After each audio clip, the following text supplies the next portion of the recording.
నమస్కారం. వార్తా విశ్లేషణ కార్యక్రమం లైవ్ షోకి స్వాగతం. ఇక అతిథుల పరిచయం శ్రీ ఎంవి ప్రసాద్ రెడ్డి గారు, సీనియర్ పాత్రికేయులు, ప్రముఖ విశ్లేషకులు. శ్రీ సుందరరాం శర్మ గారు, వైఎస్ఆర్ కాంగ్రెస్ పార్టీ అధికార ప్రతినిధి. డాక్టర్ పార్థసారథి గారు, భారతీయ జనతా పార్టీ ఓబీసీ మోర్చా జాతీయ కార్యదర్శి. ముందుగా ఈనాడు, ఆంధ్రజ్యోతి రాస్తున్న అబద్ధాలపై కొద్దిసేపు మాట్లాడుకుందాం. ఆ తర్వాత వేరే అంశాల మీద చర్చలోకి వెళ్దాం.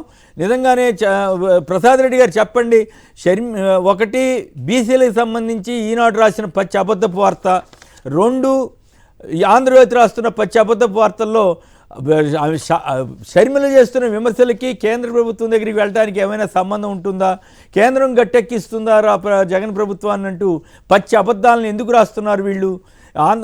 రామోజీరావు గారికి, రాధాకృష్ణ గారికి ఎందుకు ఇంత ఏడుపు నాకు అర్థం కావటం లేదు. మీరైనా విశ్లేషించండి, పోనీ మీరైనా సలహా ఇవ్వండి వాళ్ళిద్దరికి. ఆంధ్రజ్యోతిని తిట్టాలనుకున్నప్పుడు మీరు నన్ను పిలుస్తున్నారు అనేది నాకు అర్థమైంది. లేదు కాదు మీరు పొరపాటు పడుతున్నారు ప్రసాద్ రెడ్డి గారు. మీరు మీరు పొరపాటు పడుతుంది ఏంటంటే, నేను రోజు ఇస్తున్నాను ఈ విషయం. నేను వచ్చిన కాడి నుంచి గత 10 రోజులుగా వాళ్ళు రాసిన అబద్ధాలు వాస్తవాలు ఏంటో చెప్పే ప్రయత్నం చేస్తూ ప్రతిరోజు మాట్లాడిస్తున్నా. దయచేసి మీరు వచ్చిన రోజునే అనుకోమాకండి. ఓకే, అంటే అది ఒక సిరీస్ లాగా నడిపిస్తున్నారు మీరు మొత్తం మీద.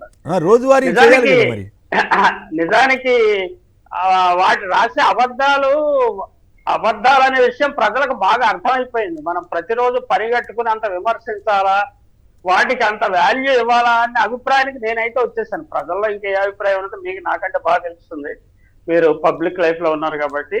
కానీ ఈనాడు గత 40 సంవత్సరాలుగా మనం చూస్తామన్న వార్తలను ఎట్లా వక్రీకరిస్తుంది, స్పిన్నింగ్ అండ్ వీవింగ్ మెషిన్ ఎట్లా పనిచేస్తుంది, అలాగే ఆంధ్రజ్యోతిలో ఎలాగా పత్రిక యజమాని, ఎడిటర్లు లేకపోతే రిపోర్టర్లు కూడా ఏ విధంగా వార్తలను ప్రతి అక్షరాన్ని వక్రీకరిస్తారనేది మనకు తెలుసు.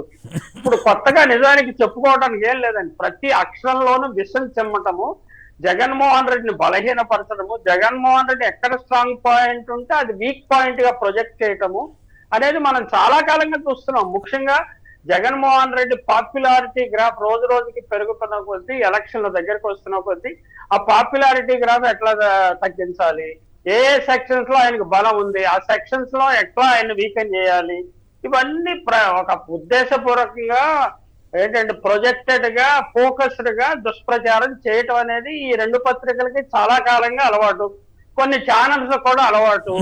ఇది కొత్తగా నిజానికి విమర్శించడానికి ఏముంది? పిన్ పాయింటెడ్ గా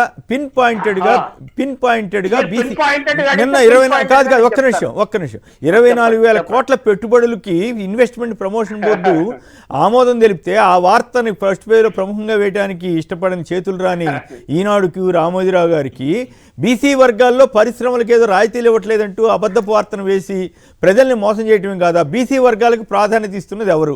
ఇక ఆంధ్రజ్యోతి వాళ్ళేమో షర్మిల విమర్శలకి భయపడి జగన్ గారు ఢిల్లీ వెళ్ళటం ఏంటండి, ఈ పిచ్చి వార్తలు రాయటం ఏంటి?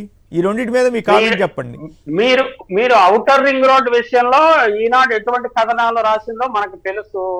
మళ్ళీ ఎక్స్పోర్ట్ జోన్స్ గురించి ఏర్పాటు చేయడానికి ప్రత్యేక, ఇండియాలో అన్ని రాష్ట్రాల కంటే ఉమ్మడి ఆంధ్రప్రదేశ్ కి డాక్టర్ వైఎస్ఆర్ రాజశేఖర రెడ్డి గారు ఆయన ఎక్కువ తీసుకొచ్చాడండి. ఈ తీసుకొస్తే వాటి మీద కూడా విష ప్రచారం చేశారు. ఇప్పుడు వాటిలోనే అద్భుతమైన ఇండస్ట్రియల్ గ్రోత్ తెలంగాణలో జరుగుతుంది, ఆంధ్రప్రదేశ్ లో జరుగుతున్నది. ఈ విషయాన్ని మనం ప్రజల దృష్టికి మళ్ళీ తీసుకురావాలి. ఎందుకంటే విష ప్రచారం మళ్ళీ జరుగుతుంది.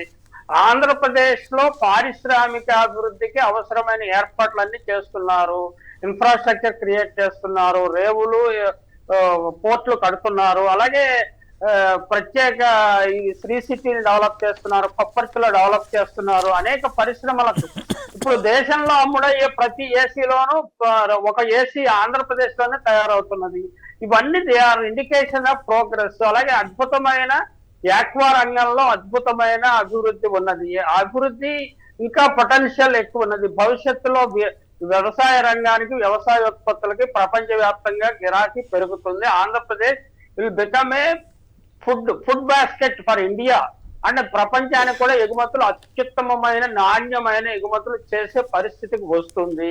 దీనికోసము యాక్వా టెస్టింగ్ ల్యాబ్స్, ఏర్పాటు చేశారు. ఈ ముఖ్యమంత్రికి పరిశ్రమ గురించి మంచి అవగాహన ఉంది కాబట్టి ఆయన ఫోకస్డ్ గా డెవలప్ చేస్తారు. ఖచ్చితంగా ఇప్పుడు వచ్చిన SIPP ఎలా చేసిన వీటిలో 50% ఇంప్లిమెంట్ అయినా కానీ అద్భుతమైన పురోభివృద్ధి. కాబట్టి వీటిలన్నింటినీ ప్రజల దృష్టిని మళ్లించడానికి, ముఖ్యంగా ఎన్నికల ముందు ప్రజల దృష్టిని మళ్లించడానికంటే ఈయన సంక్షేమమే కానీ అభివృద్ధి చెయ్యలేదు అని ఒక రాగం పెట్టారు పచ్చ మీడియా వాళ్ళు. దానికి భిన్నంగా జరగటం వాళ్ళు సహించలేక తమ రాగాన్ని కొనసాగించడం కోసం ఇటువంటి అబద్ధ ప్రచారాలు చేస్తారు. అసలు వార్తను ప్రజల దృష్టిలోకి తీసుకెళ్లరు. దుర్మార్గపు వార్తలని, దుష్ప్రచారాన్ని ప్రొజెక్ట్ చేస్తారు. ఇది జరుగుతా ఉన్నది.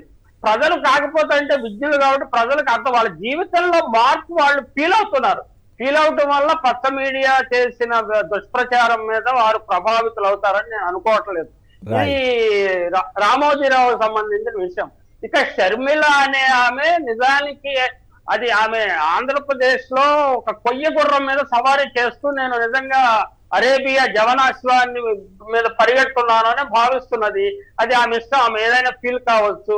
అలాగే నోటికి అదుపు లేకుండా మాట్లాడుతున్నారు, with due respect to her. ఆ అదుపు లేకపోవటం వల్ల ఆమె తనంతటా తానుగా పలచనైపోతుంది. ఆమె వెనక ఎవరున్నారు అన్నది ప్రజలు గుర్తించారు. ఆమెకు మొదటి నుంచి మార్గదర్శిగా మన ఆంధ్రజ్యోతి వారే ఉన్నట్లున్నారు. ఆంధ్రజ్యోతి వారు ఇప్పటికే చంద్రబాబు నాయుడిని, లోకేష్ బాబుని, పవన్ కళ్యాణ్ని రాజకీయ ఊబిలో దింపేశారు. ఇక వాళ్ళకి భవిష్యత్తు లేదండి. ఇప్పుడు అదే ఊబిలో ఇప్పుడు షర్మిల కూడా దిగబోతున్నారు. అది ఖచ్చితంగా తెలుస్తున్నది. ఏదో కేంద్రంలోకి అసలు షర్మిల ఊపిరి ఎంత, ఆమె బలం ఎంత, బలగం ఎంత, ఆమె వెనక ఎవరున్నారు, ఆ పార్టీకి 1.2% కంటే ఓట్లు లేవు, 2% లోపుగానే ఉన్నాయి. జాతీయ పార్టీ రాష్ట్రాన్ని చీల్చిందనే అభిప్రాయంతో ప్రజలు చాలా తీవ్రమైన ఆగ్రహంతో ఉన్నారు. ఇటువంటి సమయంలో షర్మిల ఏమి ఇంపాక్ట్ ఉంటుంది? ప్రత్యేక హోదా అంశంలోనంట జగన్ గారికి వ్యతిరేకంగా దీక్షలు చేస్తుందంట, మోడీ గారికి వ్యతిరేకంగా ఈయన ఆంధ్రజ్యోతి వాళ్ళు కథనం చూశాను. ప్రత్యేక హోదా మీద ఉద్యమం ఎవరు చేశారు, సిన్సియర్ గా ఎవరు, రాష్ట్ర విభజన ఎవరు వ్యతిరేకించారు, ప్రత్యేక హోదా కోసం ఎవరు కృషి చేశారు? కాంగ్రెస్ పార్టీ ప్రత్యేక హోదా విభజన చట్టంలో పెట్టకుండా ఏ విధంగా ద్రోహం చేసిందనేది మన అందరికీ తెలుసు. ఖచ్చితంగా ఈమె షర్మిల చెప్తే, షర్మిల నోటి నుంచి వస్తే ఆమె రాజశేఖర రెడ్డి గారి అమ్మాయి కాబట్టి ప్రజలు నమ్మేస్తారా? వాస్తవం ఏదైతే అది నమ్ముతారు. అలాగే జగన్మోహన్ రెడ్డి చాలా స్పష్టంగా చెప్పారు, మన మీద ఆధారపడే ప్రభుత్వం కేంద్రంలో వస్తే మనం తల వంచి, నాకు ఎక్కువ ఎంపీలు ఇవ్వండి, తల వంచి ఆమె వాళ్ళని తల వంచేలా చేసి మనం ప్రత్యేక హోదా సాధిస్తామని ఎన్నికల ముందు చెప్పారు. దానిని వక్రీకరించి తల వంచుతానన్నావు కదా, హోదా తెస్తానన్నా తే అంటే దురదృష్టవశాత్తు ఏంటంటే 2024లో కూడా అటువంటి పరిస్థితి ఏర్పడలేదు. మళ్ళీ మోడీ గారు ఎక్కువ మెజారిటీతో నెగ్గే అవకాశం ఉన్నది. అప్పుడు జగన్మోహన్ రెడ్డి ప్రయత్నాలు ఫలించవు. మనం ఒక విషయాన్ని గమనించాలి, ఆంధ్రప్రదేశ్ ని విభజించవద్దు అని అసెంబ్లీ ఏకగ్రీవంగా తీర్మానం చేసినప్పటికీ విభజించేశారు. యూపీని విభజించమని ప్రభుత్వం, అక్కడ యూపీ మాయావతి ప్రభుత్వం తీర్మానం చేసినా విభజించలేదు. కేంద్రంలో 2 జాతీయ పార్టీలు ఏం చేయాలనుకుని అవి చేశాయి. అంతేగాని దీనికి పవన్ ఏది జగన్మోహన్ రెడ్డి తప్పు, వాళ్ళ తప్పు, వీళ్ళ తప్పు అని చేసేవాడు నవ్వుల పాలవటం తప్పు చేసేదేం లేదు. లొల్లి చేసి ఏదో ఆయన 1%, 2% ఓట్లు తగ్గిస్తే చంద్రబాబుకి ఏమన్నా ఉపయోగపడుతుందేమని ఆశ. అటువంటి దాన్ని ఎక్కసం చేయడానికి ఆంధ్రజ్యోతి లేకపోతే ఈనాడు ప్లస్ ఇతర ఛానల్స్ ప్రయత్నం చేస్తుంది. ఇవి ప్రజలు నమ్మట్లేదండి. వాళ్ళ విశ్వసనీయత, క్రెడిబిలిటీ అనేది చాలా మినిమం లెవెల్కి వచ్చేసింది. కాబట్టి వాళ్ళ ఓట్ పర్సంటేజ్ పెరిగే అవకాశం లేదు. ఇప్పుడు మనం పవన్ కళ్యాణ్ తీసుకొచ్చాడు, మళ్ళీ ప్రశాంత్ కిషోర్ అన్నాడు, మళ్ళీ ఇప్పుడు ఈమెను తీసుకొచ్చాడు. ఎవరిని తీసుకొచ్చాడు? మన షర్మిల గారిని తీసుకొచ్చారు. వీళ్ళందరూ ఒకరిని తర్వాత ఒకరిని తీసుకురావడము, ప్రయోగం చేయడం, దాన్ని బట్టి వాళ్ళ ఫ్రస్ట్రేషన్ లెవెల్స్ అర్థం అవుతున్నాయి. వాళ్ళకి భవిష్యత్తు లేదనేది వాళ్ళకి అర్థమైంది, ప్రజలకు కూడా అర్థమైంది. వీళ్ళకి ఇంకేంటంటే దింపుడు కళ్యాణ ఆశలాగా మీడియాలో దుష్ప్రచారం చేయడం ద్వారా, అంటే 40 ఏళ్ళు 30 ఏళ్ల క్రితం ఎన్టీ రామారావు దింపేశాం కదా, ఇప్పుడు మనం ఎందుకు దింపలేము? ఎన్టీఆర్ కంటే జగన్మోహన్ రెడ్డి గొప్పవాడా అన్న భావన ఉంది. కానీ అప్పటికి ఇప్పటికి ప్రజలు ఎవాల్వ్ అయ్యారండి. ప్రజలు they are more intelligent now అని నేను అనుకుంటున్నాను. రైట్. అప్పలరెడ్డి గారు విశాఖపట్నం నుంచి. అప్పలరెడ్డి గారు నమస్కారం, చెప్పండి. బీసీలకు సంబంధించి అట్లాగే అనేక అబద్ధపు వార్తలు ఈనాడు ఇవాళ రాసింది. పెట్టుబడుల మీద 24,000 కోట్ల పెట్టుబడులకి రాష్ట్ర ప్రభుత్వం ఆమోదం తెలిపితే ఆ వార్త ఇవ్వకుండా అసలు ఏదో ఇండస్ట్రీస్ ఎవరు ఇవ్వట్లేదు బీసీలకు అన్నట్టుగా ఒక పచ్చి అబద్ధపు వార్తను ఈనాడు, అట్లాగే ఆంధ్రజ్యోతి వాళ్ళేమో నిన్న రాసిన షర్మిల గారికి సంబంధించి వాళ్ళ దాడి ఇంకా పెంచుతారని, కేంద్రానికి వెళ్తున్నారని, ప్రత్యేక హోదా మీద జగన్ మీద పోరాటం చేస్తుందని ఇట్లా రాస్తున్నారు. మీరేమనుకుంటున్నారు? అండి మీకు అక్కడ సభ్యులకి నమస్కారం అండి సార్. ఎందుకంటే ఇప్పుడు ఎడ్ల మీడియా అన్నది ఏపీ గవర్నమెంట్ పవర్ ఏది రాయదండి. వాళ్ళు వీళ్ళు మంచి చేసిన వాళ్ళు చెడు రాస్తారు కాబట్టి చదవడం వేస్ట్. మీరు చదవడం మానేసాను నిజంగానే. అసలు కనీసం ఆ ఛానల్ కూడా చూడడం మానేసాను, మామూలు చెప్పడం కూడా మానేసాను. మీరు ఎప్పుడు చూస్తే TV9, సాక్షి, ఈటీవీ, సాక్షి మాత్రం మిగతా ఆ పేపర్ కూడా మానేసాను. అది ఏది అండి. ఇప్పుడు షర్మిల గారి గురించి చెప్తున్నానండి. ఆవిడ మోదీ గారి కేజీ అని అన్నారు కదా, ఆ పార్థసారథి గారి మీరు అంత ఉన్నారు కదండి, వాళ్ళకి అనిపించలేదండి. హలో అదే మరి అంత ప్రైవేట్ ని పట్టుకుని కేడి అంటే అసలు మాకే కొంచెం, ఎందుకంటే కంపంలో మోడీని అభ్యనిస్తాండి, ఇప్పుడు జగన్ అభ్యనిస్తాండి. చాలా ఉండిపోవాలి లైఫ్ లో మొన్న ఖర్గే గారు అన్నారు కదా, ఎందుకంటే మోడీ ఉన్నది జగన్ ఉండాలి. మనం అంత బాగా చేస్తున్నారు. ఆయన పట్టుకొని కేడీ అంటే కనీసం ఎవరు ఖండించలేదండి. రైట్. ఓకే అండి. రామకృష్ణ గారు, పల్లాపురం, ఏలూరు జిల్లా. నమస్తే అండి కేసీఆర్ గారు. మాట్లాడండి. ఈ ఆంధ్రజ్యోతి గాని ఈనాడు గాని అబద్ధాలు ఉన్నవి లేనట్టు లేని ఉన్నట్టుగా ఉండి వచ్చి రాయటానికి గల కారణం ఏంటంటే ఎంతో కొంత మనం దీన్ని అబద్ధాలు సృష్టించి రాస్తే ప్రజలు నమ్మకపోతారనే ఆలోచనతో చేస్తున్నారు. అవును. బీసీలకి మేలు చేసింది ఎవరు? బీసీలకి మేలు చేసింది ఎవరు? చంద్రబాబు, జగన్? రాజశేఖర రెడ్డి గారు వచ్చిన తర్వాత స్టార్ట్ చేశారండి. జగన్ గారు వచ్చిన తర్వాత రెట్టింపోయిందండి. ఓకే. అయితే ఇది ఒక ఈ పత్రికలు ఈ ఛానల్స్ కూడా మరి అనొచ్చు అనకూడదు కానీ ఒక వ్యసనంగా మారారండి వాళ్ళు. వాళ్ళకి వ్యసనం, వాళ్ళ వ్యసనం వాళ్ళు దూరం తీర్చుకోవచ్చు కానీ జనం మీద రుద్దటం ఎందుకు? ఇవి వాళ్ళ పైచ్యం అంతా, వాళ్ళ విషయం అంతా ఎదటి పాడు చేయటం వాళ్ళ వ్యసనం అండి, ఇంకంతే. అది ఎదుటి వాళ్ళ మీద బురద వేయటం వాళ్ళ వ్యసనమా? రైట్. ఆ బురద వాళ్ళ మీద పడద్దన్న సంగతి అర్థం చేసుకోవట్లేదు వాళ్ళు. శర్మ గారు, సుందరరామ్ శర్మ గారు మాట్లాడండి. సంక్షిప్తంగా దీని మీద మాట్లాడితే మళ్ళీ వేరే సబ్జెక్టులోకి వెళదాం. ఈ రెండు వార్తలు, ఒకటేమో కేంద్రం దగ్గరికి ఈయన వెళ్తున్నాడు, షర్మిల గారు దీక్షలు చేయబోతున్నాడు ఏదో రాసినట్టున్నారు కదా. రెండు బీసీలకు సంబంధించి ఈనాడు రాసిన ఒక అబద్ధపు కథనం. ఎందుకు ఈ రకంగా వీళ్ళు చేయటం వల్ల ప్రజల్లో ఏమన్నా వాళ్ళకి అనుకూలత పెరుగుతుందా? కేసీఆర్ గారు, మీకు ప్రసాద్ రెడ్డి గారికి, పార్థసారథి గారికి నమస్కారం. ఇవాళ మీరన్నట్టుగా డెఫినెట్గా ఆంధ్రజ్యోతిలో ఒకప్పుడు మీరు నేను చూస్తున్నది 100% అబద్ధాలైతే, అబద్ధాలు ఆడేటువంటి వాడు అప్పుడప్పుడు తెలియక కొన్ని నిజాలు కూడా కక్కుతాడని అనిపిస్తుంది. మీరు చెప్పిన దాంట్లోనే నేడు జగన్ ఢిల్లీకి, దాంట్లో మనం మొదటి నుంచి చెప్తున్నాం, షర్మిల గారిని తెచ్చింది జగన్మోహన్ రెడ్డి గారి మీద ప్రయోగించటం కోసమే అని చెప్పాను. దానికి ఆయనే రాసుకున్నాడు, టీడీపీ రాష్ట్రంలో టీడీపీ జనసేన కూటమి జోరు, టికెట్లు రాని వైసీపీ ఎమ్మెల్యేల తిరుగుబాటుతో సతమవుతున్న జగన్, చెల్లెలు షర్మిల రూపంలో మరో సమస్య వచ్చి పడింది. పిసిసి అధ్యక్షురాలిగా బాధ్యతలు చేపట్టింది మొదలు ఆమె అన్ననే టార్గెట్ చేస్తున్నారు. ఇదండి.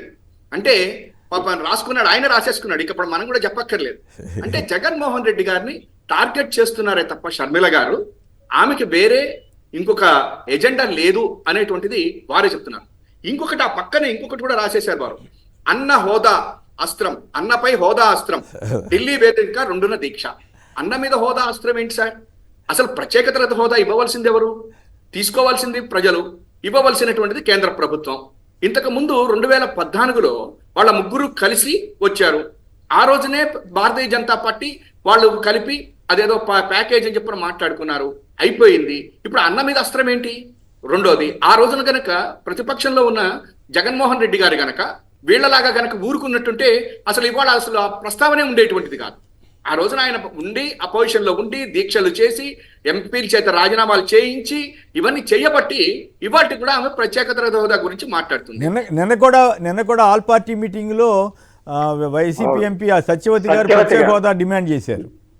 అసలు అది కాదు సార్, విశాఖపట్నంలో మన ప్రధాని నరేంద్ర మోడీ గారు కూర్చున్నటువంటి చోటనే సార్ మీరంటే మాకు ఇది ఉంది, మీరు ప్రత్యేక తరగతి హోదా ఇవ్వండి, ఇది ప్రజల ఆకాంక్ష అని చెప్పని 5 కోట్ల మంది ప్రజల ముందు బహిరంగంగా మన జగన్మోహన్ రెడ్డి గారు చెప్పారు. అవును. ఇంతకు మించి ఈ రాష్ట్రంలో మరి ప్రతిపక్షంలో ఉన్న చంద్రబాబు గారు ఈ 5 ఏళ్లలో ఏమన్నా మాట్లాడా?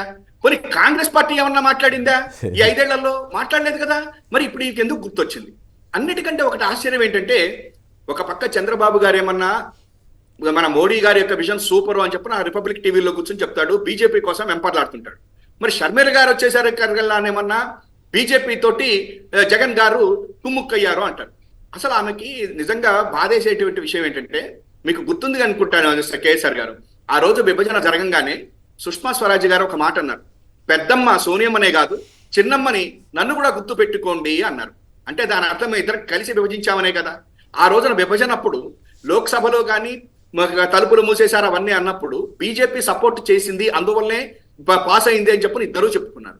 ఇక రాజ్యసభలోకి వచ్చేసరికల్లా వాళ్ళిద్దరూ కలిపి వెంకయ్య నాయుడు గారి దగ్గరికి జయరాం రమేష్ గారు వెళ్ళటం, ప్రత్యేక హోదా గురించి మాట్లాడటం, ఇవన్నీ చేశారు. అటువంటి పరిస్థితుల్లో వాళ్ళిద్దరూ కలిసి కుమ్ముక్కై రాష్ట్రానికి విభజన చేస్తే చంద్రబాబు నాయుడు గారు కలిసి వెళ్ళారా, లేకపోతే జగన్మోహన్ రెడ్డి గారికి అందులో ఏమన్నా ఉందా? చివరిగా 2014 ఎన్నికల్లో మరి చంద్రబాబు గారు భారతీయ జనతా పార్టీ పవన్ కళ్యాణ్ గారు కలిసే వెళ్ళారు కదా.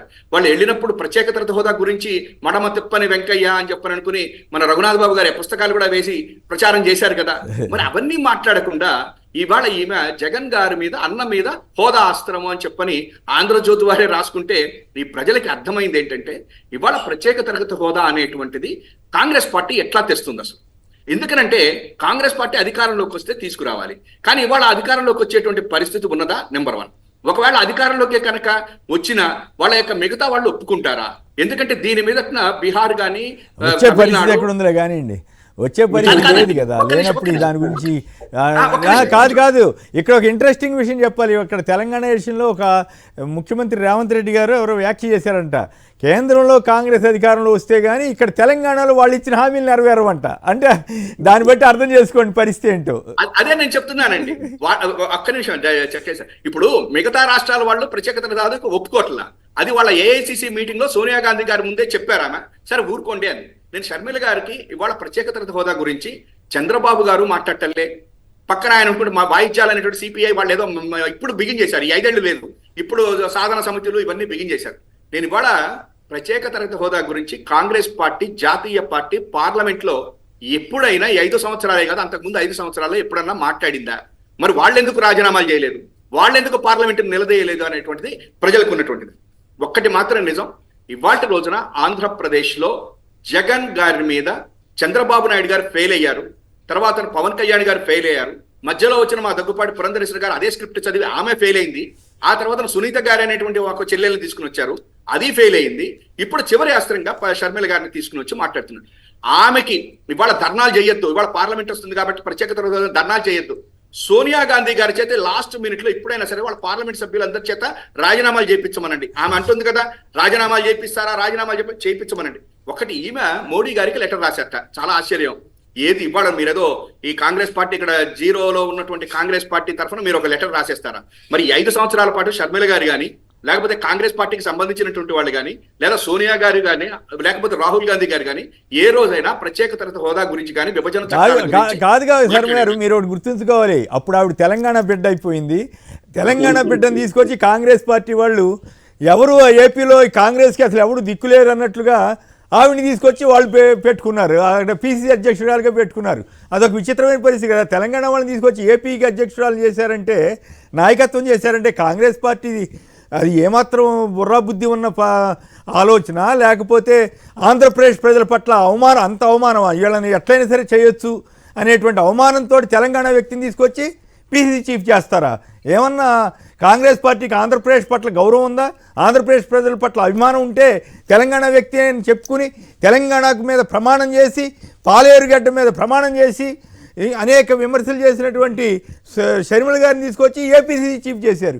దాన్ని బట్టి అర్థం అవట్లే కాంగ్రెస్ పార్టీ ఇది ఎంత దివాళా కోరుతానమో, ఎంత అధ్వానపు వ్యవహారమో తెలియట్లా. కేసీఆర్ గారు, కాంగ్రెస్ పార్టీ బుద్ధి, కాంగ్రెస్ పార్టీ ఇదంతా మా చంద్రబాబు నాయుడు గారే. వారు ఏం చెప్తే అది చేసేటువంటిది. ఆంధ్రప్రదేశ్ వరకు లేదా తెలంగాణ వరకు చంద్రబాబు గారికి రైట్స్ ఇచ్చేశారు, వాళ్ళ ఫ్రాంచైజీ ఇచ్చేసింది కాంగ్రెస్ పార్టీ. అందువల్ల ఆయన చెప్పినటువంటి వాళ్ళకి ఇక్కడ పీసీసీ అధ్యక్ష పదవి ఇస్తారు. ఆయన చెప్పినటువంటి వాళ్ళతోటే రేపు పొద్దున్న కూడా అన్ని కూడా జరుగుతాయి. ఇవాళ షర్మిల గారు మాట్లాడుతున్నటువంటి స్క్రిప్ట్ ఏదైతే ఉందో అదంతా తెలుగుదేశం పార్టీ వాళ్ళు మాట్లాడిందే, లేకపోయేటట్టయితే ఇప్పుడు మాట్లాడుతున్నారు. నేను అడిగేది కరెక్టా కాదా? ఏపీలో కాంగ్రెస్కి నాయకులే లేనట్లు తెలంగాణ నుంచి తెచ్చిపెట్టుకున్నటువంటి పరిస్థితి ఆంధ్రప్రదేశ్ ప్రజల్ని కాంగ్రెస్ పార్టీ సోనియా గాంధీ అవమానిస్తున్నారా లేదా? కుట్రల సంగతి పక్కన పెడితే ఇవాటి రోజున కాంగ్రెస్ పార్టీలో మీరు ఇంకొక మాట అంటున్నారు, కాంగ్రెస్ పార్టీలో నాయకులే లేరా అంటే లేకే కదా. ఎందుకని చెప్పిన చంద్రబాబును ఎందుకు పెట్టుకున్నారు? వాళ్ళ చంద్రబాబు గారు పార్టీ అక్కడ ఆంధ్రప్రదేశ్ లో బాగాలేదు అంటే కేవీపీ రామచంద్రరావు, పల్లవరాజు, రఘువీరారెడ్డి, మరి 3 నెలలు పనిచేసిన గిడుగు రుద్రరాజు వీళ్ళంతా పనికిరాని అంటారా? నేను అంటలేదు. కాంగ్రెస్ పార్టీ అనుకునే షర్మిల గారిని చంద్రబాబు గారు అదిగో చూడండి చంద్రబాబు గారిని చెప్పిన తర్వాత తీసుకొచ్చింది. ఇక్కడ రఘువీరారెడ్డి గారైనా ఇంకొకరైనా 5 సంవత్సరాల పాటు కష్టపడి అప్పుడు 5 సంవత్సరాలు 2014-19 ఒక్క నిమిషమే సార్, జగన్మోహన్ రెడ్డి గారు ప్రత్యేక తరగతి హోదా గురించి మాట్లాడుతున్నప్పుడు ఆ రోజు అధ్యక్షుడైనటువంటి రఘువీరారెడ్డి గారు లాంటి వాళ్ళు కూడా అప్పుడు ఉన్నటువంటి ఆంధ్రప్రదేశ్ లో కొంత జరిగిన మాట వాస్తవం. కానీ 2019 నుంచి 24 వరకు ఒక జగన్మోహన్ రెడ్డి గారు మాత్రమే పార్లమెంట్కి వెళ్ళినా, లేకపోతే ఢిల్లీకి వెళ్ళినా, లేకపోతే నాయకులు మోడీ గారు లాంటి వారు ఇక్కడ సభలకు వచ్చినా ప్రత్యేక తరగతి హోదా ఇవ్వండి, విభజన చట్టంలో ఉన్నటువంటివి పూర్తి చేయండి మాకు అని చెప్పింది ఏకైక నాయకుడు ఒక జగన్మోహన్ రెడ్డి గారు. ఎందుకంటే ప్రతిపక్షాలు ఎవ్వరు ఏమీ మాట్లాడలేదు 5 సంవత్సరాలు. చంద్రబాబు గారు మాట్లాడేది ఎవరు మాట్లాడారు? చంద్రబాబు గారు బాబు మోడీ జోడీకి కొంత పడుతూ వెళ్ళారు. చివరిగా ఒక్కటేనండి, ఇవాటి రోజున కాంగ్రెస్ పార్టీ 2018 నుంచి ఎప్పుడైతే చంద్రబాబు గారితో కలిసి అక్కడ పోటీ చేశారో అప్పటి నుంచి ఇవాటి రోజున కాంగ్రెస్ పార్టీని నడిపిస్తున్నది అంతా కూడా చంద్రబాబు నాయుడు గారే. చంద్రబాబు నడిపించాడు. తెలంగాణ వాళ్ళని తీసుకొచ్చి ఆంధ్రప్రదేశ్ ప్రజలను అవమానించడం ఏంటి? తెలంగాణ ఇప్పుడు రేపు ఎప్పుడైనా ఆంధ్ర వ్యక్తిని తీసుకెళ్లి అక్కడ కాంగ్రెస్ పార్టీ అధ్యక్షురాలుగా పెట్టుకోమనండి. ఇక్కడ తెలంగాణ అధ్యక్షురాలుగా పెట్టుకుంటుందా కాంగ్రెస్ పార్టీ? కేవీపీ రామచంద్రరావునో లేకపోతే పల్లవరాజునో ఎవరినో తీసుకొచ్చి తెలంగాణ కాంగ్రెస్ అధ్యక్షుడిని చేస్తారా? చేయమనండి. అది నా పాయింట్. ఏంటంటే కేవలం కాంగ్రెస్ పార్టీ సోనియా గాంధీ మళ్ళీ ఆంధ్ర ప్రజలను అవమానించడం కోసమే కుట్రపూరితంగా తెలంగాణ వ్యక్తిని తీసుకొచ్చి పీసీసీ చీఫ్ చేసిందనేది నా స్పష్టమైన అభిప్రాయం. చివరిగా ఒక్కటే సార్, మీరు అన్నది తెలంగాణ వ్యక్తిని ఆంధ్ర వ్యక్తిని రేపు తెలంగాణలో పెట్టాలన్నా, లేకపోతే ఏ వ్యక్తినైనా తీసుకెళ్లి రేపు పొద్దున్న ఏఐసిసి ప్రెసిడెంట్ చేయాలన్నా ఖర్గే గారిని తీసేసి మేము బాబు గారు చెప్తేనే సోనియా గాంధీ గారు చేస్తారు. అందువల్ల సోనియా గాంధీ గారి కుట్రలు కుతంత్రాలు ఏమైనా ఉన్నాయి అని చెప్పంటే దానికి కంప్లీట్ గా చంద్రబాబు గారు ఇచ్చేటువంటి స్క్రిప్ట్ ఆమె కూడా చదువుతుంది. కాబట్టి కాంగ్రెస్ పార్టీ అంత అధ్వానం అయిపోయిందంటారు. రైట్. సాల్మన్ గారు గుడివాడ నుంచి. సాల్మన్ గారు నమస్కారం, మాట్లాడండి. సాల్మన్ గారు నమస్తే, మాట్లాడండి. వీళ్ళు బీసీలకి ఆదరణ చేస్తున్నది జగన్ గారా చంద్రబాబు గారా? షర్మిల గారు అంటే భయపడే పరిస్థితి ఉందా? ఈ 2 పత్రికలు ఇట్లాంటి అధ్వానంగా రాస్తున్నాయి. షర్మిల గారి గురించి మనం ఆలోచించాల్సిన అవసరం లేదు సార్. లేదు, అవును. కానీ ఇంకొక పాయింట్, సోనియా గాంధీ ఆంధ్రప్రదేశ్ ప్రజల్ని మరొకసారి అవమానిస్తోందా లేదా? తెలంగాణ వ్యక్తిని తీసుకొచ్చి ఆంధ్రప్రదేశ్కి కాంగ్రెస్ కమిటీ అధ్యక్షురాలుగా చేయటం సోనియా గాంధీకి ఆంధ్రప్రదేశ్ ప్రజల పట్ల ఉన్న కసి, అక్కసు, ద్వేషం కనపడుతోందా లేదా? 100% సార్. Okay, right. అంటే ఇప్పుడు సార్ మొన్న డిబేట్ లో మీరు చెప్పారు ఈ ఆంధ్రజ్యోతి, ఈనాడు ఎప్పుడో బట్టలు చేశారని. అట్లాగే సార్ ఈ 2 పత్రికలు చాలా ఘోరాతి ఘోరంగా రాస్తున్నాయి సార్. అవును, కరెక్ట్. ఈ చాలా చాలా ఇబ్బందికర వాతావరణం, బాధపడే వాతావరణం. తర్వాత ఇంకోసారి చిన్న విషయం, షర్మిల గారు అంత బీజేపీని టార్గెట్ చేసి మాట్లాడుతుంటే పురంధేశ్వరి గారు ఒక్కసారి కూడా స్పందించలేదండి సార్. సో మ్యాచ్ ఫిక్సింగ్ అదే కదా సార్, ఇప్పుడు చంద్రన్న బాణం లాగా చంద్రని దింపారు. ఇదేదో మంచి పాయింట్ చెప్పారు మీరు. ఓకే, పార్సారథి గారు సమాధానం చెబుతారు దానికి. ఒక్క నిమిషం. వలీ గారు కర్నూలు నుంచి. వలీ గారు నమస్కారం, మాట్లాడండి సంక్షిప్తంగా. నమస్కారం, మాట్లాడండి. ఆంధ్రప్రదేశ్ ప్రజల పట్ల మరొకసారి సోనియా గాంధీ అవమాన పూర్తిగా వ్యవహరిస్తోందా లేదా? వీళ్ళందరూ అక్కడే కదా సార్. ఆంధ్రజ్యోతి, ఈనాడు, షర్మిలమ్మ అంతా అవుట్ ఆఫ్ స్టేటే కదా sir. Out of state. So అందులో భాగంగానే సరే, వాళ్ళు అవుట్ ఆఫ్ స్టేట్ అవ్వచ్చు, కానీ పెట్టే వాళ్ళకి బుద్ధి ఉండాలి కదా. సోనియా గాంధీకి, రాహుల్ గాంధీకి, మల్లికార్జున ఖర్గేకి బుద్ధి ఉండాలి కదా. అవును, తెలంగాణ ఆవిడ కదా, ఆవిడే క్లెయిమ్ చేసుకుంది కదా. ఏపీసీ ఆంధ్ర ప్రజలను ఆవిడ తీసుకొచ్చి ఆంధ్రప్రదేశ్ ప్రజలకి కాంగ్రెస్ కమిటీ అధ్యక్షురాలుగా పరిచయం చేయడం ద్వారా ఆంధ్రప్రదేశ్లో ఉన్న కాంగ్రెస్ నేతలందరినీ చెత్తపుట్లో బారేసినట్టు అయింది. ఆంధ్రప్రదేశ్ ప్రజలను అవమానించినట్లు అయిందా లేదా? అవమానించినట్టే కదా సార్. కాదు సార్, వీళ్ళంతా ఎంతమంది మొత్తము ఒక రోడ్డు మీదకి వచ్చినా కూడా జగన్ గారిని ఏమి 1 కాదు కదా సార్, 0.5% కూడా ఏం చేయలేరు సార్ వీళ్ళంతా. రైట్, అందుకోసమే ఈ బాధ అంతా. ఇప్పుడు ప్రకాశం జిల్లాలో ప్రాజెక్ట్ పూర్తయింది సార్, వెలుగొండ ఇంకా పూర్తి కాలని రోజు వార్తలు ఇస్తున్నారు సార్. ఏం చేస్తారు సార్ వీళ్ళంతా? పూర్తయిన తర్వాత ఏమో ఒక్క ముక్క రాయరు, మళ్ళీ ఒక్క ముక్క రాయరు సార్. వీళ్ళు అబద్ధాలు మొత్తం మెయిన్ పేపర్ లో రాస్తారు సార్. వీళ్ళన్ని జనాలు పేపర్లన్నీ ఊరగా పంచుతున్నారు సార్. వీళ్ళంతా అమౌంట్ డబ్బులు లేకుండా ఊరగా పంచుతున్నారు సార్. రైట్, ఓకే, జగన్ గారిని ఏం చేయలేరు సార్ వీళ్ళంతా. Right, okay. పార్థసారథి గారు చెప్పండి, ఏమిటి ఈ పత్రికలు ఏంటి, ఈ కథ ఏంటి? ప్రత్యేక హోదా మీద పోరాడాల్సింది మీ మీద అయితే జగన్ గారి మీద దీక్ష చేయిస్తాం ఏంటి? అసలు ఈ పాయింట్ చెప్పండి. సోనియా గాంధీ మరొకసారి ఆంధ్ర ప్రజలను అవమానిస్తున్నట్ట కాదా? అంటే కేవీపీ రామచంద్రరావు, పల్లంరాజు, ఇంకెవరెవరు చింతామోహన్, వీళ్ళందరినీ చెత్తపొట్లో బారేసినట్టేనా? అంటే తెలంగాణ వ్యక్తి, తెలంగాణ భూమి మీద ప్రమాణం చేసిన వ్యక్తి ఏపీసీసీ చీఫ్ ఏంటి? కేసీఆర్ గారు, మీకు డిబేట్లో ఉన్న పెద్దలకు అందరికీ నమస్కారం. ఇప్పుడు షర్మిల గారి గురించి ఎంత తక్కువ మాట్లాడుకుంటే అంత మంచిది. ఎందుకంటే పూర్తిగా స్థిమితం లేనటువంటి ఒక రాజకీయవేత్త ఆవిడ. ఎక్కడో తెలంగాణ నుంచి చెప్పించారు, మీరు చెప్పినట్టుగా తెలంగాణలో ఆంధ్రప్రదేశ్లో అవమానించడమా కాదా సోనియా గాంధీ? వాళ్ళకి వేరే ఆప్షన్ లేదు. ఇప్పుడు అక్కడున్న కాంగ్రెస్ పార్టీ పూర్తిగా దిగజారిపోయిన పరిస్థితి, ఇటు షర్మిల గారు కూడా పూర్తిగా ఫెయిల్ అయిన పరిస్థితిలో ఒకరికొకరి అవసరాలను దృష్టిలో పెట్టుకుని అలా చేశారని నా వ్యక్తిగత భావన. అంటే కుట్ర స్వభావం కదా ఇదంతా, కుట్రలో భాగంగానే అది మన కుట్రన్నా కాకపోయినా సరే వాళ్ళ అవసరం వీళ్ళ అవసరం మ్యాచ్ అయినప్పుడు దాన్ని మనం ఏం చేయలేము. అంటే అంత దయనీయ పరిస్థితిలో కాంగ్రెస్ ఉన్నప్పుడు ఎవరో ఒకరు దొరికితే చాలని వీళ్ళు అనుకుంటున్నారు, నాకు ఏదో ఒక పార్టీ దొరికితే చాలు నేను ఎదగడానికి అని ఆవిడ అనుకుంటా ఉన్నారు. ఈ రెండు మ్యాచ్ అయితే వచ్చినటువంటి సమస్య ఆంధ్రప్రదేశ్ది ఈరోజు. రెండో విషయానికి వస్తే పత్రికల గురించి పక్కన పెడితే ఆంధ్రప్రదేశ్లో ఉన్నటువంటి 55% బీసీలు, 2,15,00,000 మంది బీసీలకి జగన్మోహన్ రెడ్డి గారి ప్రభుత్వంలో అన్యాయం జరిగిందని మాత్రం గట్టిగా చెప్తాను.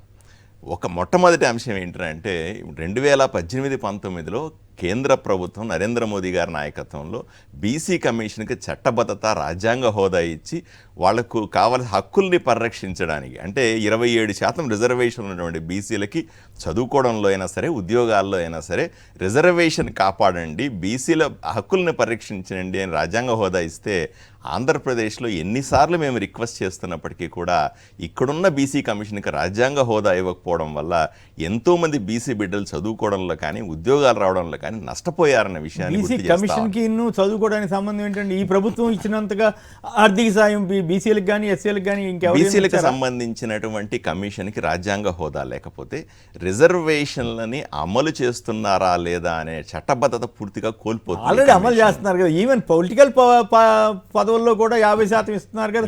చట్టం తీసుకొచ్చారు సార్, మీరు చట్టం తీసుకొచ్చింది కావాలంటే మీకు చట్టం కాపీ కావాలంటే పంపిస్తాను. నా దగ్గర అన్ని చట్టాలు ఉన్నాయి సార్. నేనే వ్యక్తిగతంగా ముఖ్యమంత్రి గారికి పలుమార్లు రిక్వెస్ట్ చేసినప్పటికి కూడా రాజ్యాంగ హోదా ఇవ్వకపోవడం వల్ల బీసీ బిడ్డలు నష్టపోయినారు. రెండవది, మీరు రాజ్యాంగం మీరు రాజకీయాల గురించి మాట్లాడుతా ఉన్నారు. అయ్యా అవును, కేంద్రంలో బీసీ మంత్రిత్వ శాఖ కావాలని చాలా మంది అడుగుతున్నారు, ఎందుకు పెట్టలేకపోయారు?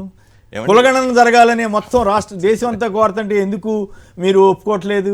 మీరు వచ్చి ఈ కథలు చెబితే నరేంద్ర మోదీ గారు ప్రధానమంత్రి అయిన తర్వాతనే బీసీల్లో అత్యధిక శాతం ఉన్నటువంటి మత్స్యకారుల కోసం ప్రత్యేక మత్స్యశాఖ పెట్టి 20 లక్షల కోట్ల రూపాయలకు వాళ్లకు నిధులు ఇచ్చి ఈరోజు బీసీలని బాగు చేస్తున్నటువంటి పరిస్థితి. రెండో విషయానికి వస్తే, మీరు చెప్తున్న రాజకీయంగా జగన్మోహన్ రెడ్డి గారు బీసీలను ఎంతో ఉద్ధరించారని చెప్పి, ఇది కూడా పచ్చబద్ధం. మొన్ననే జరిగిన 2 సంవత్సరాల ముందు జరిగినటువంటి సర్పంచ్ ఎన్నికల్లో అయినా సరే, జెడ్పీటీసీ, ఎంపీటీసీ ఎన్నికల్లో అప్పట్లో ఎన్టీ రామారావు గారు బీసీలకు ఇచ్చినట్టు 34% రిజర్వేషన్ 10% తగ్గించి. ఒక్క నిమిషం, మీరు చంద్రబాబు గారు అబద్ధాలు ఆడారంటే నీకు ఐ కెన్ అండర్స్టాండ్. మీలాంటి వాళ్ళు కూడా అబద్ధాలు ఆడాల్సిన అవసరం నిజమా కాదా చెప్పండి. పచ్చి అబద్ధం చెబుతున్నారు. చెప్పండి, ఎందుకు కోర్టు కాదా కట్ చేసింది? కోర్టులు కాదా దేశవ్యాప్తంగా కోర్టులు కాదా కట్ చేసింది? సుప్రీం కోర్టు కాదా కట్ చేసింది? మరి కోర్టు చేసిన దానికి జగన్ కో లేకపోతే ఇంకోటికి ఎట్లా ఆపాదిస్తారు? మీరు చంద్రబాబు గారు మాట్లాడదే అబద్ధాలు చెప్పండి.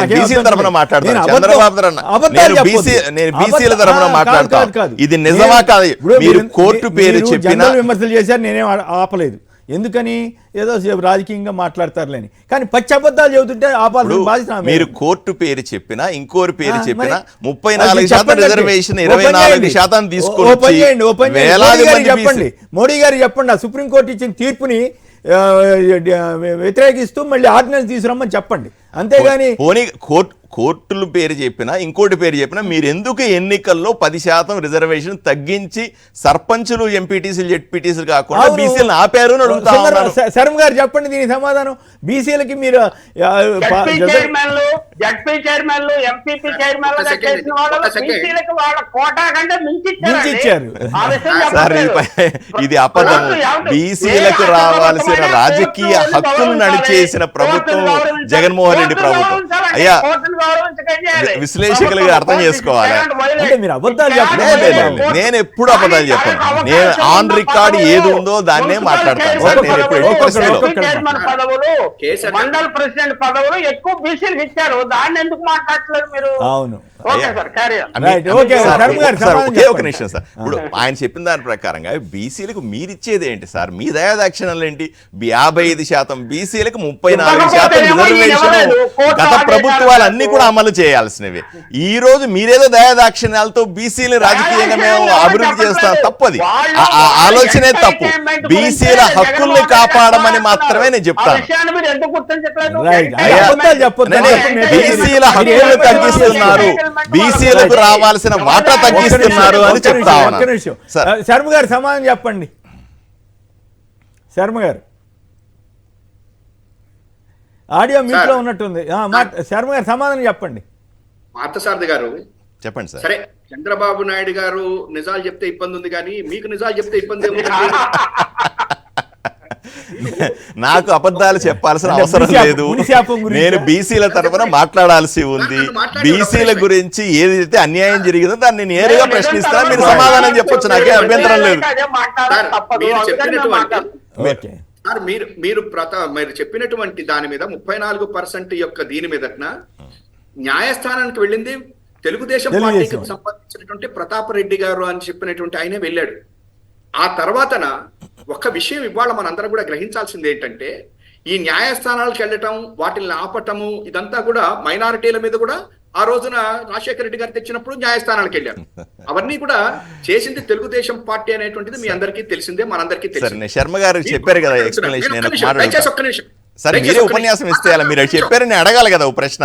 అయ్యా ఒక్క నిమిషం, ఇవాళ నేను ఒక్కటే అడుగుతా ఉన్నా. బీసీలకి రిజర్వేషన్స్ బీసీ కమిషన్ కి రాజ్యాంగ హోదా కావాలని అడుగుతున్నారే తప్ప బీసీలకి మంత్రి పదవుల్లో మాకు సమాన వాటా కావాలి అని చెప్పి మీలాంటి వాళ్ళు కూడా ఈ రోజుకి అడగట్లేదు. అది దురదృష్టం.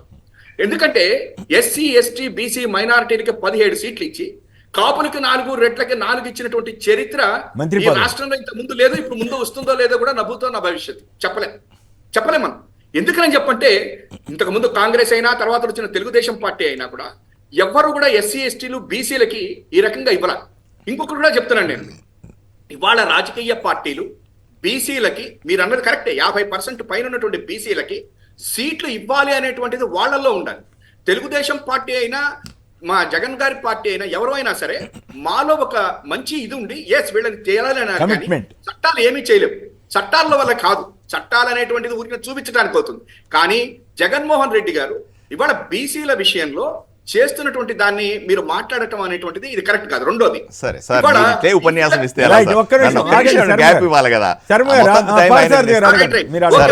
నేను సార్ మీకు కూడా ఇస్తారు. ఇప్పుడు శర్మ గారు అడుగు చెప్పింది అంటే, గత తెలుగుదేశం పార్టీ బీసీలను అణిచేయడానికి కోర్టుకి వెళ్ళింది, ఆ రకంగా రిజర్వేషన్లు తగ్గించింది అంటున్నారు. అయ్యా, అటు తెలుగుదేశం ఆయన ఇంకో పాయింట్ చెప్పారు, మీరు సగమే చెప్తే అట్లా. అయినప్పటికి కూడా జగన్ గారు పొలిటికల్గా ఏది చట్టంలో లేకపోయినప్పటికీ కూడా తన పార్టీ పరంగా జడ్పీ చైర్మన్ పదవులు, ఎంపీపీ పదవులు, మంత్రి పదవులు ఇన్ని ఇచ్చారు అని చెప్తున్నారు. ఇది కూడా పచ్చి అబద్ధం. ఎందుకంటే మీరు లిస్ట్ తీసుకొని చూడండి, బీసీలకు 50% రిజర్వేషన్ లేదా 34% రిజర్వేషన్లు ఇచ్చింది అటు తెలుగుదేశం పార్టీ కాదు, వైఎస్ఆర్సీపీ పార్టీ, రెండు కూడా కాదు. అంతెందుకు, ఇప్పుడు శర్మ గారు ఎమ్మెల్యే ఎంపీ టికెట్ల గురించి మాట్లాడతాం. గత ఎన్నికల్లో వైఎస్ఆర్సీపీ పార్టీ బీసీలకు ఇచ్చినటువంటి సీట్లు కేవలం 21% మాత్రమే. అదే తెలుగుదేశం పార్టీ కేవలం 19% మాత్రమే. వీళ్ళు బీసీలను ఉద్ధరిస్తారని ఈ రెండు పార్టీలు ఎలా అనుకుంటాం సార్? పోనీ మంత్రి పదవుల గురించి ఇప్పుడే శర్మ గారు చెప్తా ఉన్నారు, తెలుగుదేశం పార్టీ మంత్రి పదవులు ఇవ్వలేదు. మీరు ఎంతమందికి మంత్రి పదవులు ఇచ్చారో సమాధానం చెప్పాల్సిన అవసరం ఉంది కదా. ఇంకొక చిన్న విషయాన్ని చెప్పి ముగిస్తాను. అయ్యా, బీసీని ఇప్పుడు రాష్ట్రంలో ఉన్నటువంటి 2,15 లక్షల మంది బీసీల్లో బీసీ కార్పొరేషన్ ద్వారా ఎవరికైతే గత స్వాతంత్రం వచ్చిన తర్వాత కాదు కానీ మండల్ కమిషన్ రిజర్వేషన్లు అమలు చేసిన తర్వాత హక్కుగా రావాల్సినటువంటి బీసీ లోన్లు అయితేనేమి, కులాలకు సంబంధించిన ఆర్థిక సహకారం అయితేనేమి, సంక్షేమం కానీ ఎప్పుడు ఈ జగన్మోహన్ రెడ్డి గారి ప్రభుత్వంలో వచ్చిందా అని అడుగుతా ఉన్నారు. ఒక్కరికంటే ఒక కార్పొరేషన్ 56 కార్పొరేషన్లుగా కులానికి ఒక కార్పొరేషన్ పెట్టి మీ కులాలకంతా మంచి చేస్తామన్నటువంటి జగన్మోహన్ రెడ్డి గారు పూర్తిగా బీసీలని మోసం చేశారు. బీజేపీ వారి విధానం కులాల వారీగా కార్పొరేషన్ వద్దు, బీసీలు ఎవరికి కార్పొరేషన్ అక్కర్లేదు, మీరు అట్లాగే గుర్తింపు లేకుండా పడి ఉండండి అన్నది మీ ఉద్దేశం. 56 కార్పొరేషన్లో 56 పైసలు ఇచ్చినారా అని అడుగుతా ఉన్నాను. అది మా ప్రశ్న. అయ్యా, మీరు ఎన్ని కార్పొరేషన్లు పెట్టారు కాదు, ఎంత లబ్ధి చేశారు అడుగుతా ఉన్నాను. దీనికి సమాధానం చెప్పాలి కదా. With due respect to Parthasarathy రెడ్డికి నాకు కొన్ని అనుమానాలు ఉన్నాయండి. శ్రీకృష్ణ కమిషన్ ఏం చెప్తున్నదంటే ఆంధ్రప్రదేశ్ లో అగ్రవర్ణాల శాతం ఎక్కువ ఉన్నది, తెలంగాణలో బీసీల శాతం ఎక్కువ ఉన్నది. శ్రీకృష్ణ కమిషన్ కమిటీ నివేదిక ప్రకారం 35% వరకు అగ్రవర్ణాల వారు ఉన్నారు. వీరు కాకుండా 19% ఎస్సీలు ఉన్నారు, 6-7% ఎస్టీలు ఉన్నారు, 4-5% మైనారిటీ వర్గాలు ఉన్నారు. వీరందరినీ కూడితే బీసీలు 50% ఉన్నారా? ఉంటే ఖచ్చితంగా వాళ్ళకి 50% రిజర్వేషన్ ఇవ్వాలి. ఇవన్నీ ఏంటంటే ఇన్ఫ్లేటెడ్ లెక్కలు, అట్లా కాదు. కొలగడం జరుగుతున్నప్పుడు మనం కాదు. ప్రసాద్ రెడ్డి గారు మీరు తొందరపడి మీరు తొందరపడి అట్లాంటి వ్యాఖ్యలు చేయొద్దు. ప్రారంభించిన తర్వాత అసలు లెక్కలు ఏమిటో తెలిసిపోతాయి. అది వాస్తవం కావచ్చు కానీ బట్ అగ్రవర్ణాలు ఎక్కువ అనేది కరెక్ట్ గా.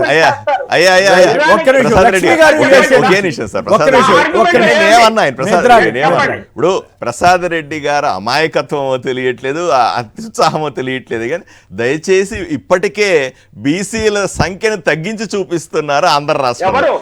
అయ్యా, వినాలే 50% ఉన్న బీసీలని తగ్గించి చూపిస్తున్నారు ప్రభుత్వాలని.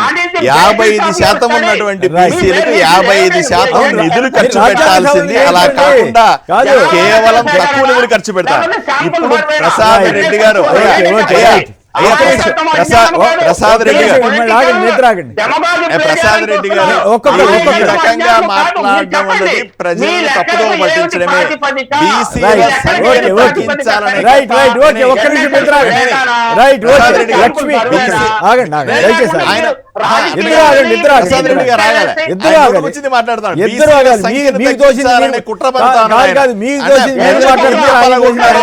రాష్ట్రంలో 55% బీసీలు లేరనా? 55% ఉన్నటువంటి సంఖ్య తగ్గించి చేసే మీరు ఈ పరిస్థితిలో ఉన్నారు. దయచేసి ఇలాంటి తప్పుడు సమాచారాన్ని విశ్లేషకుల రూపంలో కూర్చొని చెప్పద్దండి. ఏ అధికారంతో నేను ఆల్రెడీ చెప్పాను, మీరు తొందరపడొద్దు, మీరు తొందరపడి ఇట్లాంటి లెక్కలు చెప్పొద్దని నేను ఆల్రెడీ చెప్పాను. 55% బీసీలు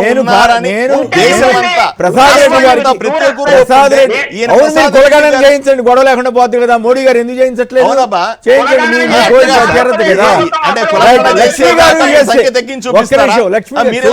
చూపించమని రాష్ట్రంలో ఏ ఒక్క రాజకీయ మీరు జర్నలిస్ట్ గా చెప్పండి, 55% ఉన్నారా లేదా అది తేల్చండి. ఓకే, లక్ష్మి గారు యుఎస్ఏ నుంచి. ఒక్క నిమిషం లక్ష్మి గారు, నమస్కారం, మాట్లాడండి. నమస్కారం అండి అందరికీ. నమస్కారం, మాట్లాడండి. ఇప్పుడు ఈ ప్రత్యేక హోదా గురించి అసలు శుభ్రంగా ఇర్రివర్సబుల్ గా ఇర్రిపేరబుల్ గా నాశనం చేసింది మటుకు చంద్రబాబు నాయుడు గారండి. ఎందుకంటే ఆయన దీంట్లో మన అసెంబ్లీలో ఆయన పాస్ చేశాడండి, మాకు ఇది అక్కర్లేదు ప్యాకేజీ కావాలని చెప్పి. అంతే ఇర్రివర్సిబుల్ ఇంకా అంతే. ఇద్దరు కలిసి సెంట్రల్ గవర్నమెంట్ చంద్రబాబు నాయుడు ప్రభుత్వం రెండు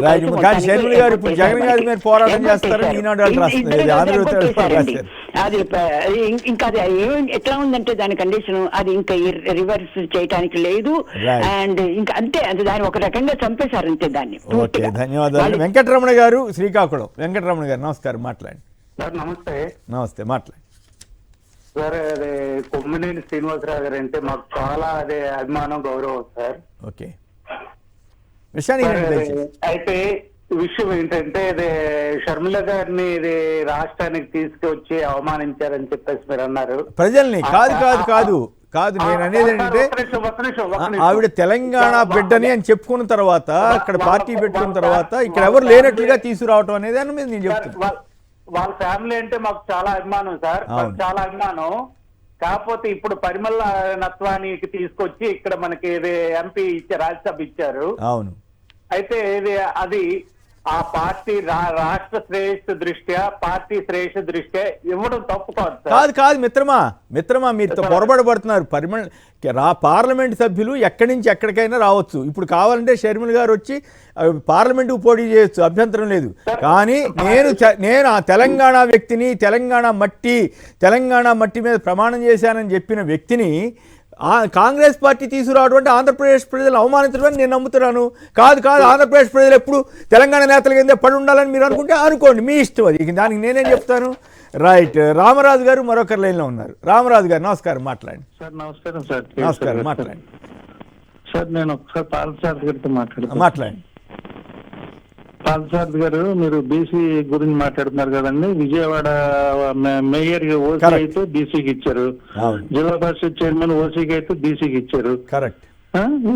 ఎన్ని జిల్లా పరిషత్తులు ఎన్ని రకాలుగా ఇచ్చారు మీరు అసలు తెలుసుకున్నారు? ఫస్ట్ థింగ్ ఎంతసేపు తెలుసుకుని మాట్లాడితే రాజకీయ నాయకుడు అవరు కదా. అవరు ఈయన సీఎం చంద్రబాబు గారి నుంచి వచ్చారు కాబట్టి అయ్యే అబద్ధాలండి, అదే కంటిన్యూషన్, ఏమీ తేడా లేదండి. ఈ భావజాలం వదులుకోవాలి. వైఎస్ఆర్సీపీ పార్టీని విమర్శించినంత మాత్రాన చంద్రబాబు నాయుడు ఆయన అడిగారు విజయవాడ ఓసీ సీటు రామరాజు గారు చెబుతున్నారు. రామరాజు గారు చెబుతున్నారు ఓసీ సీట్ అని. నాకు అర్థం కాదు. అంటే జనరల్ సీట్ అని. బీసీ సీట్ జనరల్ సీట్ అయినప్పుడు కూడా బీసీలకు హక్కులు ఇవ్వండి అంటున్నాం. ఎవరు మీ దయాదక్ష మోడీ గారిని అడగండి, రాజ్యాంగ సవరణ తీసుకురండి, గొడవలేదు కదా. అవును, మొత్తం అన్ని రాష్ట్రాలు పాటిస్తాయి కదా. దృష్టిలో పెట్టుకునే నరేంద్ర మోదీ హక్కులు కల్పించారు. కులగణనకే ఒప్పుకొని మీరు కులగణనకే ఒప్పుకోవట్లేదు కదా మీ పార్టీ, మీ మోడీ గారు. ఆయన మరి ఇంకా బీసీలను ఉద్ధరించారని మీరు చెబితే జనం ఎట్లా నమ్ముతారు? ఒక విషయం, నిరంతరం మీరు కులగణన అంటారు కదా సార్, దీనికి ఒక క్లారిఫికేషన్ కూడా ఇస్తాను. రాష్ట్ర ప్రభుత్వాలకి అన్నింటికీ కూడా కులగణన చేసుకోమని రాజ్యాంగ సవరణ చేసి 121A ఆర్టికల్ కింద రాష్ట్రాలకు హక్కులు ఇస్తే కూడా ఈ రోజు కూడా కులగణన చేయని ప్రభుత్వాలని మనం ఇక్కడ జగన్మోహన్ రెడ్డి పాలనలో చూస్తాం. ఆల్రెడీ జరుగుతుంది కదా కులగణన. మొన్న పత్రికల ప్రకటన ఇచ్చి కులగణన చేస్తున్నాము అని చెప్పిన దానికి కూడా ఎటువంటి చట్టబద్ధత లేదు అన్న విషయాన్ని ఒకసారి మీరు కూడా చెప్పండి. ఏదో మీరు అర్థం కాదు కదా, అసలు కేంద్ర ప్రభుత్వం ఏమో చేయట్లేదు, మీరేమో జగన్ గారి ప్రభుత్వాన్ని ఇంకోటి మాట్లాడుతున్నారు. మరి ముందు మోడీ గారిని తిట్టండి. అట్టయితే మీరు బీసీ నాయకులు కదా, బీసీ నాయకులు కదా. నరేంద్ర మోదీ సాక్షాత్తు బీసీ. ఓకే, బీసీలను మరి ఆయన ఎందుకు ఒప్పుకోవట్లేదు? మంచి జరిగింది అంటే కేవలం నరేంద్ర మోదీ ప్రధానమంత్రి అయిన తర్వాత మీరు అట్లాగే చెప్పుకోండి, కానీ అబద్ధాలు చెప్పమాకండి. శర్మ గారు చెప్పండి దీని మీద. శర్మ గారు, ఇంకో అంశంలోకి వెళ్దాం. ఇవాళ అక్కా చెల్లెళ్ళకు ఆస్తి పత్రాలు 30.61 లక్షల మంది మహిళలకు పక్కా రిజిస్ట్రేషన్తో ఇళ్ల స్థలాలు రిజిస్ట్రేషన్ చేయబోతున్నారు. దీని ప్రభావం ఎలా ఉంటుంది ప్రజల మీద? ఈ రకమైనటువంటి సదుపాయం కల్పించిన ప్రభుత్వం ఇది ఒకటేనా, ఇంకేమైనా ఉన్నాయా? ఒక్కటే పార్థసారథి గారికి చెప్పేది, ఎస్సీ ఎస్టీ బీసీ మైనార్టీలు ఈ రాష్ట్రంలో 80% ఉన్నారు. No doubt Parthasarathy garu, absolutely no doubt at all. అది గమనించే జగన్మోహన్ రెడ్డి గారు వారికి ఎట్లయినా సరే మీరు ఒకటి అడుగుతున్నారు, బీసీల హక్కులు ఇవ్వండి అని అడుగుతున్నారు. మీరు అడుక్కోవాల్సినటువంటి అవసరం లేదు. మేము వినండి ఎవరిని సార్, అడుక్కోం. దయచేసి దయచేసి మాట వినండి. వెనక్కి తీసుకోండి. వినండి. ఎవరిని అడుక్కునే ఆయన పరిస్థితిలో అన్నదాన్ని బీసీలు అర్థం లేరు ఆంధ్ర చేసుకోండి. రాష్ట్రంలో. ఇది మేము ఎవరిని మాట్లాడండి. అడుక్కోరండి. మాట్లాడండి. మా హక్కులు కాపాడుకోవడానికి ప్రయత్నం చేస్తున్నారు. అడుక్కుంటామనే మాట వెనక్కి తీసుకోండి. మంచిది కాదు, ఇది కరెక్ట్ కాదు. ఆయన అలాగే మాడతారు, మీరు అలాగే మాడతారు. మీరు మాకు భిక్ష చేసేది ఏంటండి? మా హక్కులు మేము కాపాడుకుంటాం, ఈ రాష్ట్రంలో మా రాజకీయం మేము చేసుకుంటాం, మా ఓట్లు మేము మీరు వేసుకుంటాం. వక్రీకరించొద్దు, అంతే కదా సార్, ఆయన మాట్లాడే కరెక్ట్ కాదు. ఉద్దేశం అనుకోవడం ఏంటి? ఆ అవసరం లేకుండా చేస్తున్నాం. పదాలు వాడేటప్పుడు సరిగ్గా వాడాలి కదా. వక్రీకరించొద్దు, నేను వక్రీకరించను, ఆయన మాట్లాడాలని చెప్తున్నాను సార్. ఓకే. మమ్మల్ని ఇట్లా మధ్యలో డిస్కనెక్ట్ చేసి మీరు ఏం డిస్పరేట్ చేస్తారు? మీరు మాట్లాడే మాటలు కానీ లేదా ప్రసాద్ రెడ్డి గారు మాట్లాడే మాటలు సరైనవంటారా? రైట్, ఓకే, ఒక్క నిమిషం ఆగండి. ఖచ్చితంగా సార్ అయినదేనండి. మీరే ఎట్లా సరైన చెప్పండి. ఈ రకమైన భావదారిద్ర్యం వల్లనే బీసీలు ఇలా ఉన్నారు ఇలా. ఈ భావదారిద్ర్యం పోతే తప్ప బీసీలకు మంచి జరగదు అని నమ్ముతా ఉన్నాం. Right, right, okay, okay. ఎంతకాలం అని చేస్తారు మీరు? శర్మ గారు మాట్లాడండి. ఎంతకాలం నేను అనుకుంటారు నేను మమ్మల్ని? అడిగినాలే, నేను జరగాలే మాట్లాడాలి. ఎంతకాలం మమ్మల్ని అణిచిపెడతారు? Right, right, okay, okay. Okay. Right, Sharma గారు, మధ్యలో ఇచ్చేసి మాట్లాడేవారేంటి? శర్మ గారు మాట్లాడండి, కంప్లీట్ చేయండి. ఇవాటి రోజున ఎస్సీ ఎస్టీ బీసీ మైనార్టీలో ఈ రాష్ట్రంలో 80% ఉన్నారు. మీరు ఎవరిని కూడా అడగాల్సినటువంటి అవసరం లేదు. మీది మీ రాజ్యం, మీకు రాజ్యాధికారం కావాలి కాబట్టే నేను 25 మందిలో 17 మందికి ఇస్తున్నాను అని జగన్మోహన్ రెడ్డి గారు చెప్పి ముందుకు తీసుకొచ్చారు.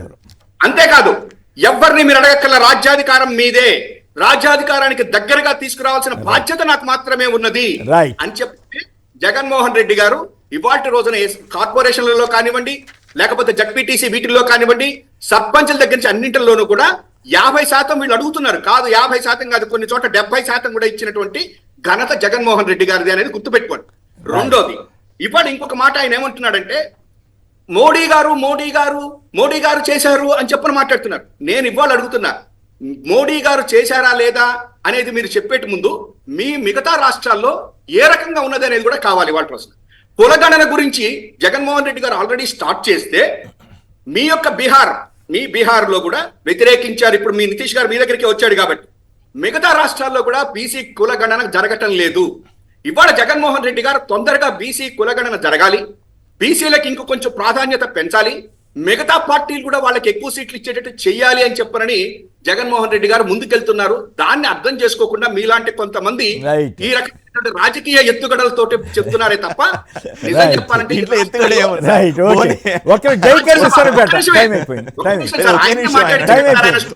హైదరాబాద్ లో ఆయనకి ఒక అదృష్టం ఉంది. ఆయన హైదరాబాద్ లో కూర్చుంటాడు, స్టూడియోలో కూర్చుంటాడు. మా బోటాళ్ళకి ఏమైనా జూమ్ లో వినిపించడానికి అభ్యంతరం. ఒక నిమిషం మమ్మల్ని మాట్లాడినివ్వండి. మీరే కదా ఉపన్యాసాలు ఇస్తా. అదే చెప్తున్నా కేసీఆర్ గారు, ఆయన కూర్చోబెట్టి మమ్మల్ని కాదండి. ఇక ఆయన మాట్లాడించండి, మేమెందుకు ఇక్కడ పదవులు ఇచ్చారు బీసీలకు అని చెప్పి. కానీ నీకెందుకు ఆయన మాట్లాడించారు? జగన్మోహన్ రెడ్డి గారు రైట్, నామినేటెడ్ పదవులు ఇచ్చారు. Okay, okay. 100కు పైన సలహాదారులు ఇచ్చారు. బీసీలు ఎక్కడైనా సరే బీసీలకు ఎన్ని సీట్లు ఎంతమందిని నామినేటెడ్ పదవులు సలహాదారులు బీసీలని వైస్ ఛాన్సలర్ చెప్పారు. ఆగండి, అబద్ధాలు చెప్పమాకండి కానీ ఒక్క నిమిషం శర్మ గారు కంప్లీట్ చేయండి. శర్మ గారు ఒక్క నిమిషం, శర్మ గారు కంప్లీట్ చేయండి. శర్మ గారు టైం అయిపోయింది సార్. ఇది చాలా ఇంపార్టెంట్ గా చెప్తున్నా, ఆయన సలహాదారుడు అన్నాడు కాబట్టి చెప్తున్నా. నిన్న నీతి ఆయోగ్ దగ్గర నుంచి కేంద్ర ప్రభుత్వం ఉన్నటువంటి చోట్ల మొత్తం కూడాను సలహాదారులనే పెట్టుకున్నారు, కన్సల్టెంట్స్ పెట్టుకున్నారు అని చెప్పనేటువంటిది ఒక ఆర్టీఐ దీని ప్రకారం వచ్చినటువంటిది అనమాట. మొత్తం 1534 మంది కన్సల్టెంట్స్ ఎంతమంది ఉన్నారట అన్ని చోట్ల, కానీ సబ్జెక్ట్ ఎంతమంది ఉన్నారట, ఇంక్లూడింగ్ నీతి ఆయోగ్ దగ్గర నుంచి ప్రతి డిపార్ట్మెంట్ లో కూడా రిటైర్ అయిపోయినటువంటి వాళ్ళు. ఒక్క నిమిషం, జైకర్ విసనపేట ఫైనల్ గా. Right, okay, okay. Jayakar Visanapeta, Jayakar Visanapeta. ఒక్క నిమిషం, మంత్రి పదవులు ఇస్తేనేమో అక్కర్లేదు అంటున్నారు మీరు, సలహాదారులు ఇవ్వలేదని చెప్తున్నారు. 17 మందికి ఇచ్చారు మీరే కదా. రాజ్యాంగం 25 మందికి అనుమతి ఇచ్చింది, రాజ్యాంగం అనుమతి ఇచ్చింది 20. 11 మందికి ఇచ్చారు, 11 మందికి ఇచ్చారు. వైస్ ఛాన్సలర్ గా ఎంతమంది? రైట్, ఓకే, చెప్పండి. ఓకే, టీటీడీలో ఓకే, ఎంతమందికి రైట్. మాకు ఇచ్చారు చెప్పండి. రైట్, జైకర్ ఉన్నత విశ్వనాథ్ పదవులకు ఒక్క నిమిషం. బీసీలు పనికిరారా ఒక్క అని నిమిషం. అడుగుతా ఉన్నాను. మీరు అబద్ధాలు చెప్తే ఎట్లా? నేను ఉన్నతమైన పదవులు మాకు జైకర్ కూడా ఒక్క నిమిషం జైకర్ విశ్వనపేట జైకర్. పార్థసారథి గారు నమస్కారం అండి. మీరు నేను మాత్రం అంగీకరిస్తున్నా, మీరు మాత్రం నిజంగా బీసీ అండి, నిజమైన బీసీ. ఎట్లా అంటే మీరు టీడీపీలో నుంచి బీజేపీలోకి వెళ్ళినా గానీ మీలో ఉన్న బీసీ చావలేదు. బీసీ అంటే బాబు క్యారెక్టర్. మీరు నిజంగా ఎంత భయంకరంగా మాట్లాడుతున్నారంటే మొన్నటికి మొన్న ఆంధ్ర యూనివర్సిటీ బీసీలను కూడా బీసీలను కేటాయించడానికి చిత్తశుద్ధితో ప్రయత్నం చేస్తున్నటువంటి ప్రభుత్వం అండి మాది.